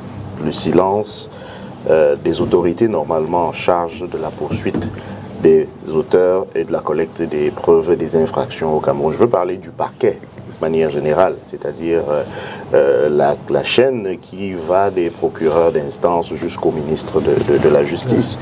Je dois signaler que le parquet, par la voix du procureur de la République notamment, et ça c'est en vertu des dispositions du Code de procédure pénale, a la possibilité, y compris de donner un point de presse pour informer l'opinion publique sur certaines affaires. C'est une possibilité qui lui est offerte. Et je pense, modestement, que pour une affaire comme celle de la mort brutale, de l'assassinat brutal, odieux et crapuleux de Martinez-Ogo, que le procureur compétent, ou celui qui est en charge de l'enquête, ou celui qui a initié l'enquête, si c'est le cas, qu'il prenne la parole et qu'il informe l'opinion publique, ne serait-ce que pour la rassurer de ce que les pouvoirs publics compétents, ceux qui sont chargés de poursuivre et d'arrêter ceux qui seront reconnus coupables d'avoir commis ce meurtre-là, que ces autorités-là font véritablement leur travail, dès lors qu'on part tous du constat désolant que celles qui étaient en charge de la protection des personnes et de leurs biens ont failli à garantir à Martinez-Ogo que sa vie ne lui soit pas arrachée. Donc, après que cet échec ait pu être consommé, on se serait attendu au moins à ce qu'il y ait une sorte de rattrapage, qu'on rattrape le coup en donnant ne serait-ce que l'impression aux Camerounais que tout sera mis en œuvre pour que les choses soient clarifiées. Et quand je dis donner l'impression, il y a un dicton anglo-saxon qu'on traduit un peu mal en français, mais qui globalement tend à dire que la justice ne doit pas seulement être dite ou rendue, elle doit aussi donner le sentiment qu'elle l'est effectivement. C'est-à-dire qu'on ne se contentera pas de rendre une décision, mais il faut que la manière avec laquelle cette justice se déploie rassure le peuple, rassure l'opinion de ce qui sort de là, c'est vraiment la justice. Donc, c'est d'abord une question de perception, c'est d'abord une question de sentiment, de légitimité même. Et donc, quand on regarde ce qui se passe à l'aune de ce prisme lié à la perception, effectivement, on peut penser plutôt que les choses sont faites d'une manière qui ne rassure pas. Alors, Patrick, vous avez terminé? Oui, je voulais juste terminer en disant que, en plus, les informations de dernière minute sont venues renforcer une certaine opinion, parce que l'instruction du secrétaire général de la présidence de la République qui demande qu'une enquête... L'instruction du président de la République. Je parle de ce que je vois. Je vois un document qui est signé du secrétaire général de la présidence de la République. C'est lui qui dit qu'il a reçu l'instruction du président de la République. C'est lui qui le dit. Donc je dis l'instruction du secrétaire général de la présidence de la République dit qu'il faut ouvrir une enquête ça laisse un boulevard pour des questionnements, ce qui n'est pas bon dans une situation comme celle-ci. On ne doit pas laisser les questions, on ne doit pas laisser des questions comme ça en suspens. Ça laisse par exemple la question en suspens de savoir, mais si on attend aujourd'hui, en tout cas le 20, je ne sais plus quelle était la date de cette instruction-là, si on attend cette date, le 27, merci, si on attend cette date pour se sentir obligé de donner une instruction pour que l'enquête soit ouverte, la question qu'on est en droit de se poser légitimement, c'est de se dire, alors, qu'est-ce qui était fait jusque-là pour qu'on soit obligé de donner cette instruction-là ce jour-là? D'accord. Par exemple, autre chose, c'est que, ok, d'accord, pourquoi est-ce que les autorités normalement compétentes ne nous donnent pas l'impression qu'elles sont en train d'agir au point où on a comme l'impression qu'elles attendaient la dite instruction pour, disons, accélérer un peu les choses? Ça ne rassure pas. Et ça peut renforcer le sentiment que certains Camerounais, dont je fais partie, ont, à savoir que parfois il y a des gens qui peuvent bénéficier d'un système d'impunité, de sorte qu'on peut être diligent, la machine de poursuite peut être diligente, et mon copanéliste l'a rappelé tout à l'heure, peut être diligente quand il s'agit de poursuivre certaines personnes. D'ailleurs, on peut même user de moyens très, très impressionnants pour certains citoyens ordinaires. On peut même violer la loi. Je rappelle par exemple que le professeur Kamto a été maintenu à son domicile pendant plus de 3 mois sans qu'un régime juridique connu du droit camerounais Est-ce qu'il est un citoyen ordinaire? nous expliquer qu'est-ce qui justifiait qu'il ne puisse pas sortir de chez lui. Est-ce qu'il est un citoyen ordinaire? Voilà. Mais pour un cas comme celui-ci, qui a défrayé la chronique, qui a endeuillé une famille, qui a troublé la paix et la conscience de la nation, qu'on nous explique des choses sans compte. C'est Deng Xiaoping qui disait que le seul critère de vérité, c'est la pratique. Merci. Vous pouvez dire ce que vous voulez, mais c'est ce que vous faites qui démontre que ce que vous dites est vrai. Je vous reprends sur la question de la célérité des enquêtes. Mais avant peut-être d'y arriver, je voudrais savoir comment est-ce qu'on peut expliquer ce mutisme des autorités judiciaires, notamment le procureur des Sion. Je pense que il faut comprendre qu'il y a une culture institutionnelle qui travaille nos administrations publiques. C'est une forme d'éthos et elle ne cadre pas nécessairement avec les évolutions sociétales, parce que la société dans laquelle nous vivons aujourd'hui va peu ou prou vers ce qu'on appelle une démocratie d'opinion. Donc, les mouvements, ce que les gens pensent est très important et détermine d'ailleurs l'orientation des politiques. Or, nous avons une culture institutionnelle qui est une culture du secret. C'est-à-dire que les administrateurs travaillent dans le plus grand secret, ils sont les dépositaires, ils sont souvent les dépositaires de l'intérêt général et ne sont pas nécessairement tenus de rendre compte. Donc, notamment les autorités judiciaires sont encore très imprégnées de cette culture-là.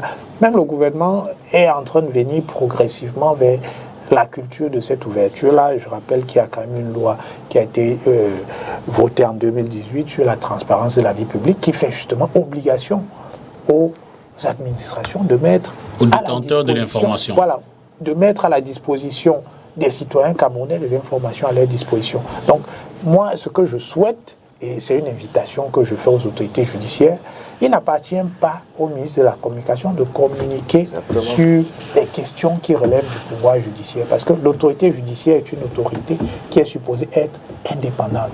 Donc, il faudrait que tout soit mis en œuvre pour que les autorités judiciaires se saisissent justement de leur capacité à communiquer avec la population camerounaise. Parce qu'effectivement, lorsque vous avez un crime comme celui-là, dont l'horreur a frappé la conscience collective, il y a un certain nombre d'interrogations. Et quand vous êtes dans une situation de mutisme, votre mutisme alimente toutes sortes de suspicions et de fantasmes et de projets et de procès en on couvre tel, on ne veut pas que l'enquête avance mais simplement parce que le public attend des informations qu'il ne reçoit pas nécessairement. Donc, je suggère au ministre de la justice de faire en sorte que si c'est une question de formation, que les procureurs de la République, les procureurs généraux, soient formés pour se saisir de cette compétence, qui est une compétence inscrite dans le Code de procédure pénale, comme l'a indiqué Roland. Ça va nous éviter ces situations où il y a toutes sortes Parce qu'ailleurs, on devait voir le procureur des séances faire une conférence de presse pour dire...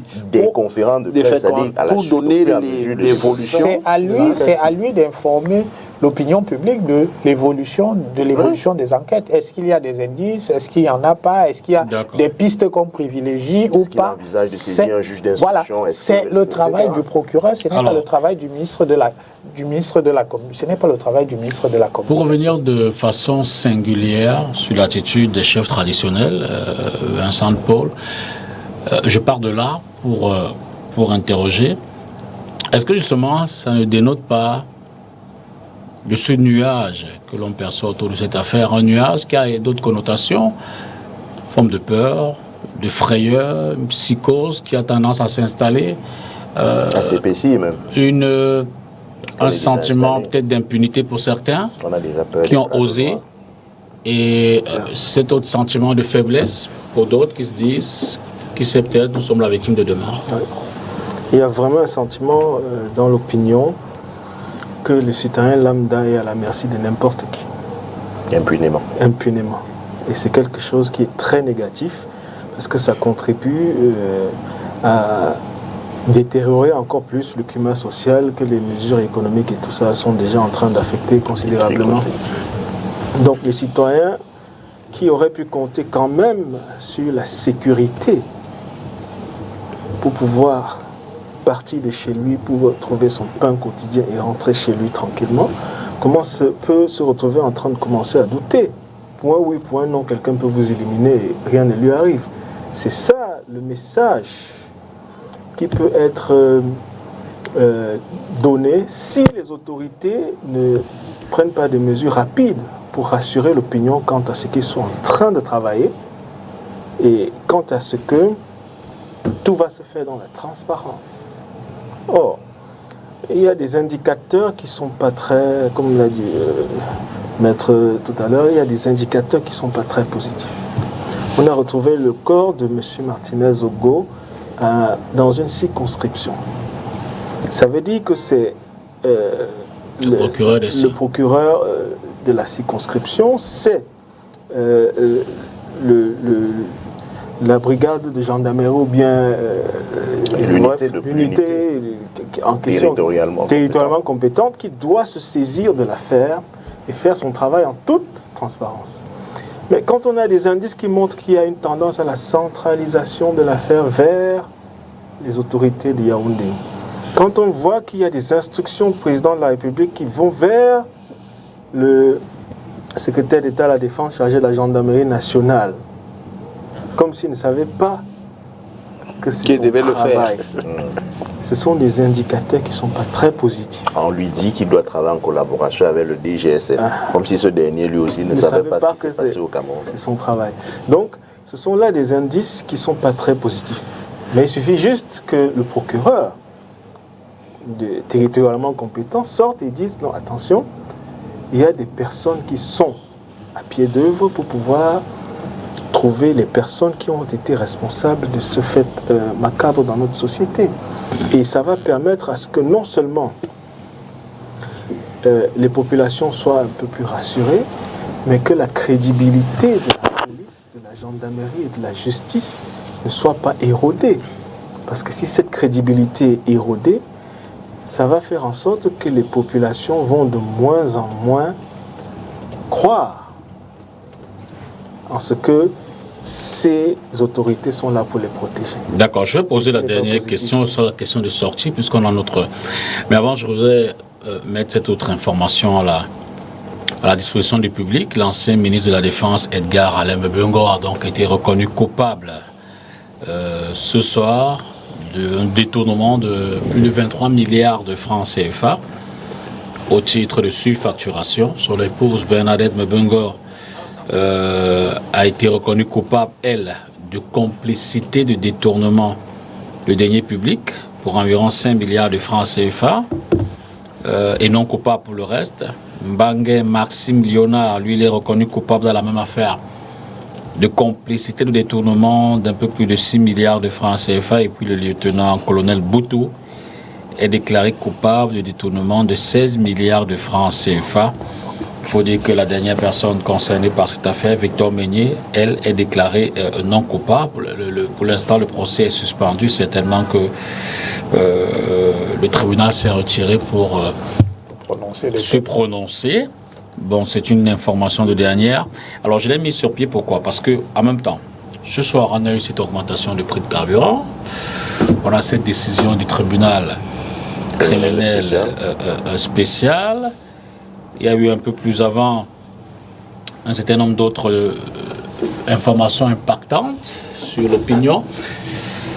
Est-ce qu'il n'y a pas comme une volonté de faire un flux d'informations massif, les unes, pour impacter sur les autres, comme qui dirait? Créer l'affaire dans l'affaire de l'affaire. Jusqu'à ce que l'affaire initiale ne soit plus entendue dans la mémoire collective. C'est la question de sortie pour ce thème-là. Non, je ne pense pas. Je crois que cette information répond simplement aux accusations de Roland tout à l'heure. C'est la preuve que la lutte contre la gabegie et les détournements se porte bien. C'est la preuve qu'elle est résolue et qu'elle va se poursuivre. Il y aura toujours des gens qui seront tentés de mettre le doigt dans le pot de confiture, et lorsque vous serez pris avec des indices concordants, le tribunal se prononcera au nom du peuple camerounais, et j'espère que, comme dans ce cas-là, les juges auront la main lourde, parce qu'il faut que les peines soient suffisamment... On ne sait pas encore si la main sera lourde. On a juste décidé de déclarer leur culpabilité. Je dis j'espère. J'espère que la main sera lourde, parce que ces peines doivent aussi avoir une vocation pédagogique et dissuasive, notamment pour ceux qui sont encore en fonction. Mais pour le reste, je pense que le plus important pour les Camerounais, c'est leur quotidien. On a beau parler, tout le monde souhaite qu'on lutte de manière plus résolue contre la corruption, ainsi de suite, mais ce qui importe aux Camerounais, c'est demain, quand je vais sortir de chez moi, comment je vais faire pour payer le taxi, pour me rendre à mon lieu de service. Justement. Je pense que c'est ce quotidien-là qui les intéresse davantage que les autres éléments qui servent simplement souvent à alimenter le débat autour de la 33 Export. J'espère que son prix n'augmentera pas. Lionel, y a-t-il une volonté de faire comme un embouteillage des affaires dans la conscience collective? Bien sûr, ça a toujours été le cas au Cameroun avec le régime de M. Biya. Ça a toujours été le cas.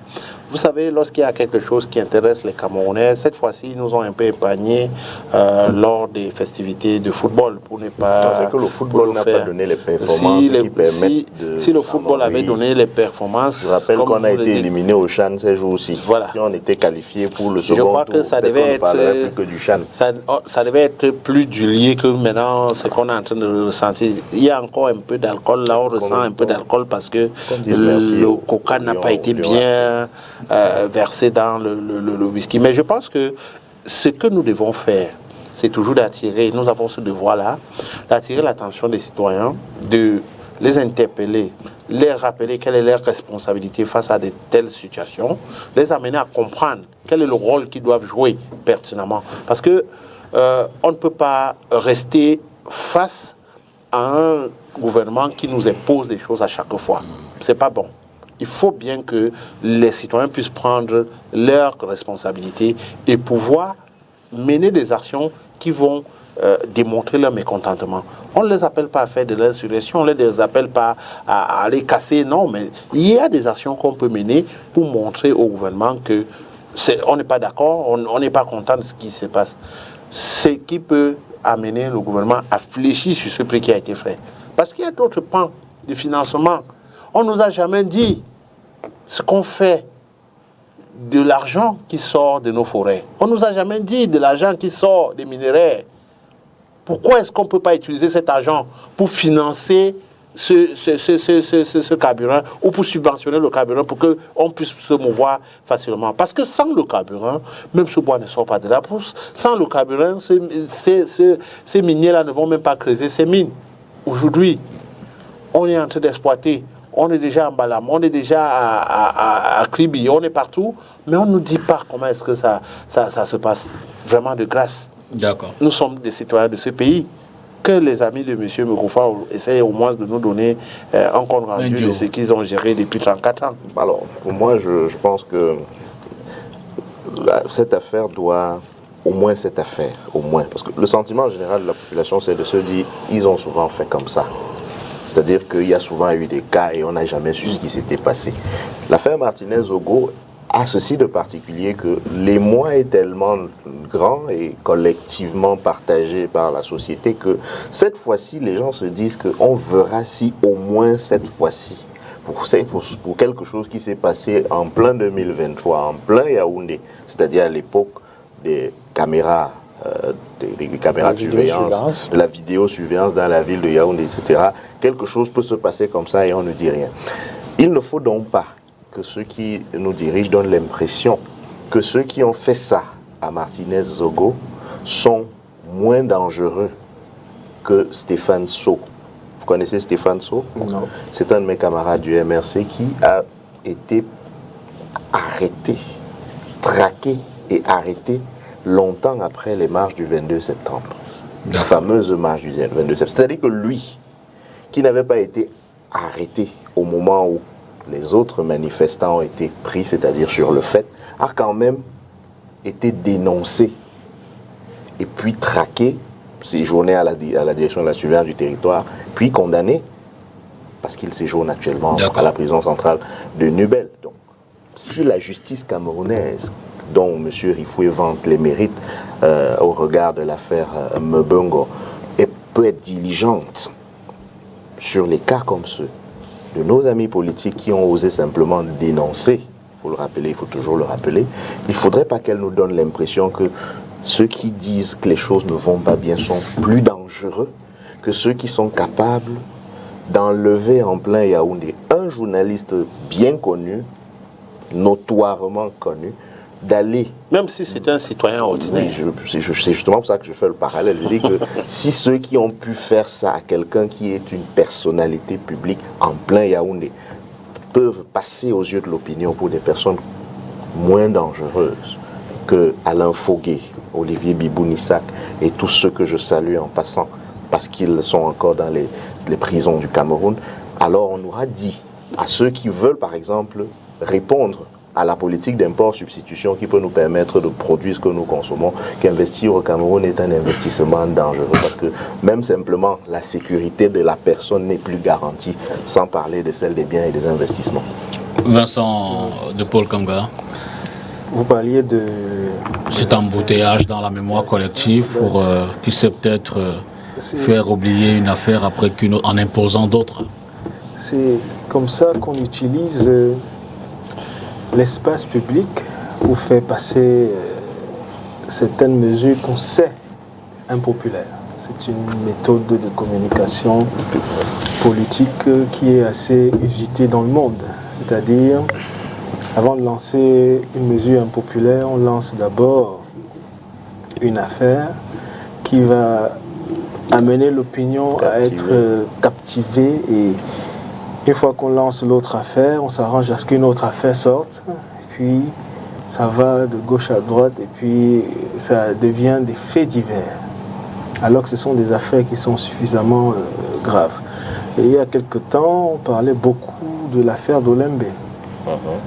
Une fois que M. Martinez-Zogo a été assassiné, c'est devenu l'actualité. Apparemment, l'augmentation du prix de l'essence est censée donner une position de second à l'affaire de Martinez-Zogo, peut-être qui sera suivie par une autre mesure qui sera destinée aussi à faire en sorte que tout cela réuni, ça devient juste des faits divers. Donc c'est une méthode qui est assez usitée par les hommes politiques dans le monde, donc ce n'est pas propre au Cameroun, sauf qu'on sait comment ça se passe. On va prendre la transition pour cette fois-là, parler ou dire un ou deux mots sur cette tentative assez rapidement démentie de médiation initiée par le Canada, félicitée par les États-Unis, mais je l'ai dit démentie par le gouvernement camerounais. Alors, quelle approche, quelle grille de lecture peut-on avoir, Lionel, au regard de cette volonté? Je veux dire que pour le gouvernement, la situation se tasse, elle est de plus en plus maîtrisable dans les régions du nord-ouest et du sud-ouest, notamment où les séparatistes, évidemment, font parler les armes face à l'armée camerounaise. Tout le monde a appelé au dialogue. Le gouvernement a dit avoir fait le sien déjà depuis 2019 avec le Grand Dialogue National. Ces dernières semaines, donc, le Canada a dit avoir réuni et mis sur la même table les différents protagonistes. Le gouvernement ne se reconnaît pas. Alors, je crois que il ne faudrait pas qu'on perde de vue que jusqu'ici, les Camerounais continuent à mourir, au fond, que ce soit les militaires, les civils, ou même ces terroristes-là, parce que jusqu'à preuve de contraire, ils sont encore des Camerounais. Ils continuent à mourir. Et on continue à écouter les tirs partout dans les villes environnantes des grandes villes comme Bamenda, Buea et tout le reste. On continue à piéger nos hommes en tenue avec des engins artisanaux et même des engins modernes. Et je me dis, si aujourd'hui le gouvernement du Cameroun refuse une médiation, c'est peut-être parce que les conditions de cette médiation n'ont pas été réunies. Déjà, je voudrais dire aux gens, il y a une photo qui circule sur les réseaux sociaux entre le ministre des Relations extérieures et le ministre des Affaires étrangères du Canada. Des Affaires étrangères du Canada. Je voudrais dire que c'était à l'occasion du Commonwealth à Kigali en 2022. Moi, j'y étais et j'ai participé à cette cérémonie-là. Donc, s'il fallait qu'il y ait une photo comme ça qu'on doit exhiber, il fallait qu'il y ait la troisième partie. La troisième partie, c'est les Amazoniens. C'est pas s'il y a une assise. L'assise doit comporter les trois parties. Ça veut dire le Canada qui fait la médiation, le gouvernement du Cameroun et les Amazoniens. Alors, j'ai été un peu surpris de la façon dont les Amazoniens, qui sont très réticents aux négociations, qui sont très réticents au dialogue, qui ont refusé même de participer au grand dialogue national, ont anticipé après la sortie du ministre des Affaires étrangères canadien et étaient les premiers à pomper des messages pour féliciter et accepter et appeler les autres à adhérer à ce dialogue-là. Vous savez, un gouvernement, c'est pas une personne. Si le ministre Bella a eu une réunion et que des choses se sont dites à cette réunion et qu'il est revenu ici, dans leur comité, et peut-être même la commission qui a été mise sur pied après le grand dialogue national, les choses ne se sont pas bien passées. Je ne pense pas qu'il pourra prendre l'initiative d'aller engager les pourparlers seuls. Et pour qu'il y ait des pourparlers, il y a beaucoup de prédispositions des préalables et des prédispositions qu'il faut prendre. Si ces prédispositions ne sont pas mises sur pied, vous pensez vraiment que le dialogue va donner quelque chose? Avec des gens qui sont à l'étranger et qui continuent à commanditer et à téléguider ces jeunes qui sont en bourse. Et la majorité de ces jeunes sont des jeunes drogués. De telle façon que même si vous ne les téléguidez, puis ils vont continuer toujours à faire ce qu'ils vont faire. Même si vous avez un peu la force de pouvoir les contrôler, ils ont aussi la latitude de faire ce qu'ils veulent sur le terrain. Et aussi, il ne faudrait pas que ces pays font comme s'ils nous aiment beaucoup. On les a demandé de nous aider à arrêter tous ces criminels-là qui sont sur leur territoire. Ils ne l'ont pas fait. Pourquoi est-ce qu'ils ne l'ont pas fait? Vous avez vu les députés de l'Assemblée nationale se réunir et signer une pétition pour demander au pays de rapatrier tous ceux-là qui sont en train de encourager ou financer la guerre dans le nord-ouest et le sud-ouest. Ça a causé tout un problème, même au sein de mon parti. Il y a un certain nombre de députés qui ont trouvé que ce n'était pas bien parce qu'un autre député allait le faire. Mais nous sommes en train de voir le résultat. Et vous voyez, la guerre n'a même plus cette ampleur-là parce qu'un certain nombre de leaders et d'activistes dans la diaspora se sont rétractés et se sont calmés après l'arrestation des trois autres qui ont été appréhendés tout récemment. Et je crois également que lorsqu'on veut parler d'une médiation, vraiment, il y a des choses qu'il faut faire. Il y a des choses qu'il faut faire. Moi, je ne dis pas que le Canada n'est pas capable de faire cette médiation-là. On apprécie déjà le pas qui a été fait par le Canada. On a besoin d'une partie neutre pour faire cette médiation. Mais il y a un travail de fond. On a mis sur pied les fonds de reconstruction qui sont en train d'être implémentés sur le terrain. Est-ce que vous savez que les travaux qui sont en train d'être faits certains sont encore en train de détruire. Est-ce qu'on va encore refaire notre fonds pour refaire ça après le dialogue? Est-ce qu'il ne faut pas demander à tous les partis de cesser le feu avant de dialoguer? Et vous estimez que l'État, l'armée régalienne, doit déposer les armes devant une armée irrégulière pour dialoguer? Est-ce que c'est normal? Vraiment, nous sommes dans un pays de droit, et si nous estimons que nous pouvons gérer, nous allons gérer ce pays demain, il faudrait qu'on se place à un moment donné à la place de ceux-là qui sont aujourd'hui et se poser la question, si c'est nous qui étions au pouvoir, est-ce qu'on pouvait le faire? D'accord. Vincent de Paul. Ouais, j'ai appris ce qui s'est passé et j'ai été très surpris par le comportement du médiateur, c'est-à-dire le Canada à travers son ministre des Affaires étrangères, parce qu'une médiation a cette particularité que le médiateur doit tout faire pour toujours s'effacer, pour donner le sentiment aux protagonistes qui dialoguent que c'est eux les principaux acteurs. Si cela est faussé, que vous, le médiateur, vous venez vous inscrire dans la démarche où vous voulez vous présenter comme un acteur dans la médiation, il est normal que les protagonistes se considèrent un peu comme mis de côté, comme floués. Donc, je ne suis pas surpris par la réaction du gouvernement camerounais parce qu'il n'y a que le président de la République qui peut engager le Cameroun sur quoi que ce soit. Dans le cas d'espèce, il peut déléguer n'importe quelle autorité du gouvernement. Cette autorité-là peut se retrouver à n'importe quelle table de négociation. Mais tant que lui, il ne décide pas que les mesures prises peuvent être paraphées par les personnes qui représentent le Cameroun là où il y a médiation, il n'y a rien. Et cette sortie de la ministre des Affaires étrangères dénote bien que... dénote bien qu'elle était dans un coup de communication, je ne sais pas dans quel but, et que ici, elle a complètement faussé les données qui nécessitent à ce que les choses se passent dans une certaine... comment dire ça? Les choses se passent de manière à ce qu'on ait l'impression que les protagonistes du conflit sont parvenus à trouver un certain nombre de bases sur lesquelles ils peuvent discuter sereinement. Et c'est ça le rôle du médiateur. C'est-à-dire qu'il faut un lieu, il faut le confort des acteurs qui viennent négocier, il y a un certain nombre... TDR, les thèmes de référence, il y a des besoins logistiques, etc. Mais en tant que médiateur, vous devez absolument vous effacer pour laisser la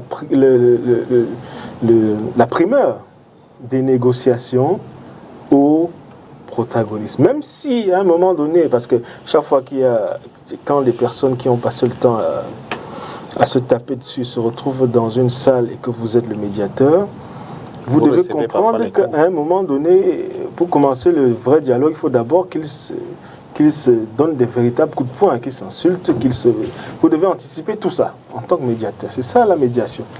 Et qu'au fur et à mesure, vous les amenez à pouvoir mettre les bases d'une discussion sereine et qu'entre eux, ils puissent se dire des vérités et parvenir à des conclusions qui sont favorables au premier chef, à la résolution du conflit qui est en cours. Et c'est à ce moment-là donc que vous, le médiateur, vous avez la possibilité, avec l'autorisation des protagonistes, de dire les personnes qui étaient en médiation à travers les facilités que j'ai mises à leur disposition sont parvenues à un compromis qui a permis de signer un accord, ça peut s'appeler l'accord d'Ottawa, l'accord, je ne sais pas.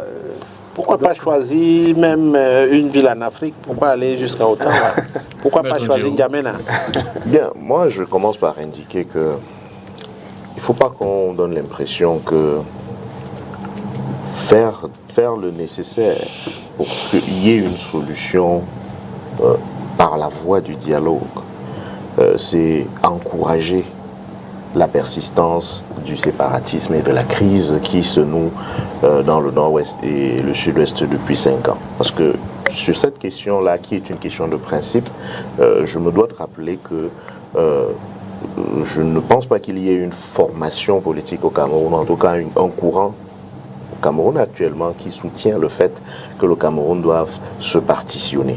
Ça, c'est la première des choses que je dois dire. Maintenant, une fois que cela est dit, le reste est une question d'option. J'entends dire qu'il faut, d'une part, obtenir le cessez-le-feu et d'autre part, récuser la possibilité pour, y compris les forces régulières, de cesser le feu. C'est-à-dire qu'il faut bien savoir ce qu'on veut. Si on choisit l'option militaire absolument, il faut bien pouvoir l'assumer et dire que nous ne discuterons pas et que nous ne discuterons jamais. Si on choisit l'approche non militaire ou l'approche négociée, elle obéit à un certain nombre de canons. Et je ne suis pas un spécialiste des relations internationales, mais de mémoire, je sais qu'il est souvent advenu dans certains conflits que le cessez-le-feu soit négocié. C'est-à-dire que les points de l'accord, c'est souvent d'abord sur le cessez-le-feu. Et le fait pour un État de concéder, je préfère utiliser le terme, parce que cela n'est pas imposé à l'État, c'est l'État qui peut concéder la négociation ou l'obtention d'un cessez-le-feu. Ne veut pas dire qu'il a cessé d'être un État. S'il peut disposer de tous les moyens pour justement préserver l'intégrité de son territoire, ne donnez pas l'impression que le mot « tout » ou bien le groupe de mots « tous les moyens » exclut précisément le fait que lui-même décide de concéder. Ça fait partie des moyens, le fait soi-même de concéder un cessez-le-feu. Ça, c'est une deuxième précision que j'aimerais faire. La troisième chose que je veux dire, c'est que par rapport à la situation de la médiation canadienne, je ne m'appuierai pas singulièrement sur cette situation-là.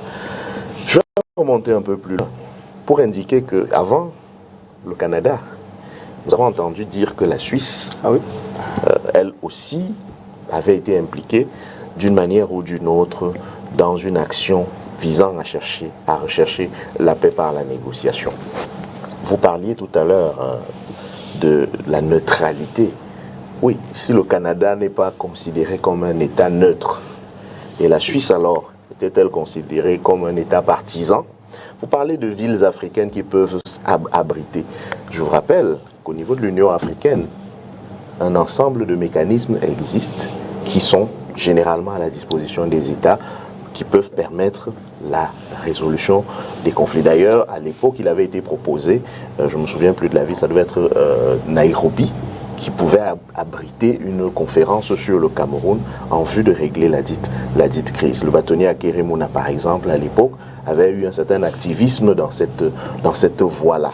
Cela n'a pas été suivi. Donc, on ne peut pas dire que si la médiation canadienne échoue, c'est forcément la mauvaise foi éventuellement du médiateur. Et encore, je rappelle que même quand on parle de médiation purement, disons la médiation ordinaire, on envisage très bien que cela puisse se faire en ce qu'on appelle les caucus. C'est-à-dire que le médiateur peut, dans sa démarche, avoir des discussions séparées avec les parties.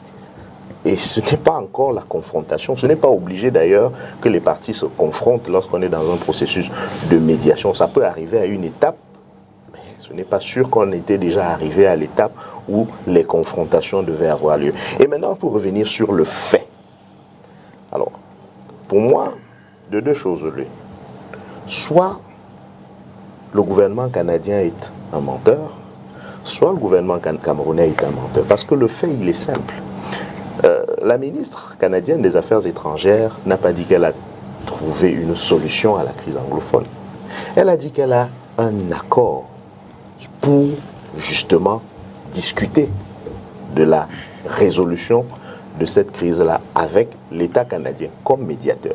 Donc l'accord a été trouvé d'après les autorités canadiennes, non pas sur le problème, mais sur la façon de résoudre le problème et sur le médiateur. C'est cette information qu'elle a rendue publique. Et c'est cette information qui est félicitée par les autorités, par l'ambassadeur des États-Unis.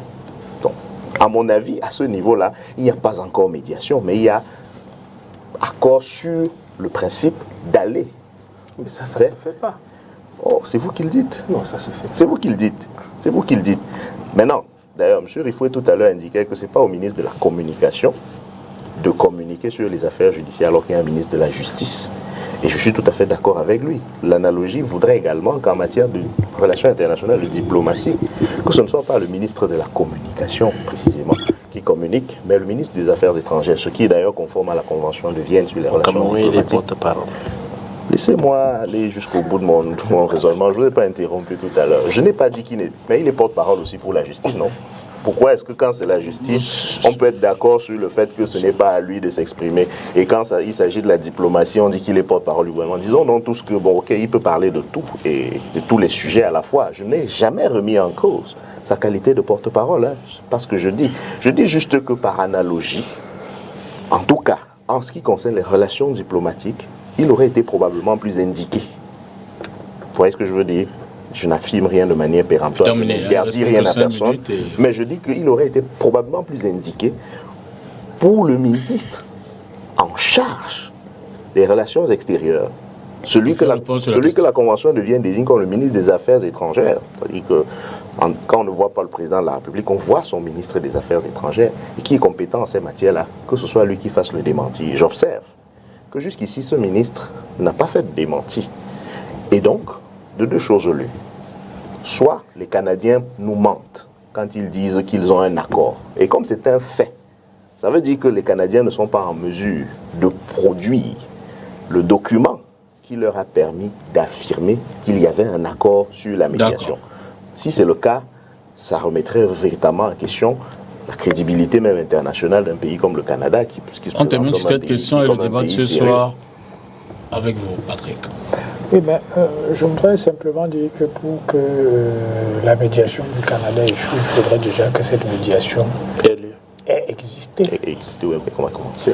Or, j'ai le sentiment que le ministre de la Communication a été clair. Le gouvernement camerounais n'a donné mandat à personne, ni à aucun État, ni à aucune entité pour mener cette entreprise. Et je voudrais rappeler ici que lors de son discours du 31 décembre 2021, le président de la République avait indiqué qu'il y a eu un certain nombre d'initiatives qui ont été prises par des États. Ce n'est pas le Cameroun qui a sollicité ces États. Il y a des initiatives qui ont été prises par des États. Et il indiquait lors de ce discours que les mobiles sous-jacents à ces initiatives n'étaient pas toujours des mobiles avouables. Donc, je crois qu'il faut faire attention aux initiatives. Que des gens prennent sur eux de dire « je vais essayer de réunir ainsi de suite », ça ne signifie pas que le gouvernement a donné un mandat. Mais ces initiatives n'ont-elles pas impliqué des officiels camerounais? Mais à partir du moment où le ministre de la Communication, parce qu'il faut quand même rappeler, je le dis relativement à l'analogie que Roland faisait tout à l'heure, la diplomatie est un domaine réservé du président de la République. Absolument. Tout à fait. Donc, à partir du moment où le ministre de la Communication a pris une position, je suppose qu'il a eu l'aval du palais et que c'est la position du président de la République sur cette question-là. Donc, s'il y avait eu un mandat, s'il y avait eu des officiels camerounais, je pense que le ministre de la Communication n'aurait pas été aussi sec sur la position du gouvernement camerounais. Deuxième chose, il faut quand même... Vincent veut juste ouvrir la brèche, mais vous allez terminer. Okay. Oui, en un mot, parce qu'il ne reste plus que 3 minutes. Le gouvernement peut même s'engager auprès du Canada. Mais le Canada n'a pas à communiquer sur ce qui se passe à la place des protagonistes ou bien sans l'accord des protagonistes. Ça ne se fait pas en médiation. Je vous laisse poursuivre. Voilà. Donc, ça, c'est la première chose. La deuxième chose, c'est que, je crois que Lionel l'indiquait tout à l'heure, il y a un certain nombre d'éléments dont il faut tenir compte. La situation actuelle, c'est laquelle? Moi, je me félicite... En termes de rapport de force? Oui, sur le terrain. Je me félicite de ce que le chairman soit retourné en Taricon.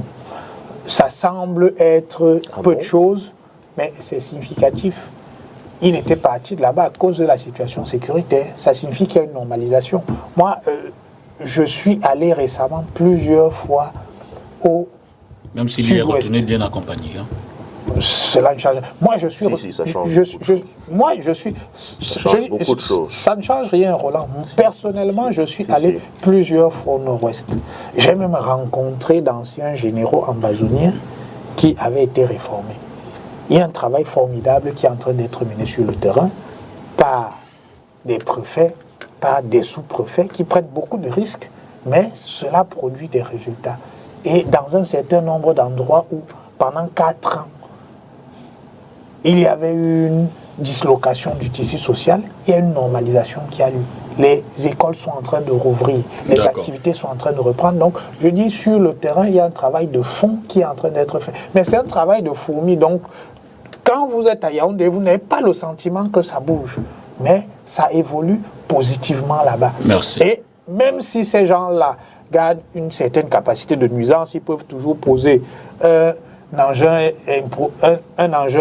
improvisé quelque part, ils peuvent toujours tendre une embuscade à nos FDS. Leurs capacités de nuisance sont de manière suffisante réduites. Merci. Et je pense qu'aujourd'hui, ce que nos amis, notamment les Occidentaux, devraient faire, c'est commencer à suivre l'exemple des Américains qui sont en train de poursuivre les financiers du terrorisme au Cameroun. C'est la première chose avant de nous offrir les bons offices pour la médiation. Il faut commencer par poursuivre ceux qui ont du sang camerounais sur les mains, qui se trouvent souvent aux États-Unis, qui se trouvent souvent en Norvège Dr Vincent ou en Grande-Bretagne. Kamgatengo, Maître Roland Diou et puis Lionel Kungabafongo, merci à vous d'être venu ce soir.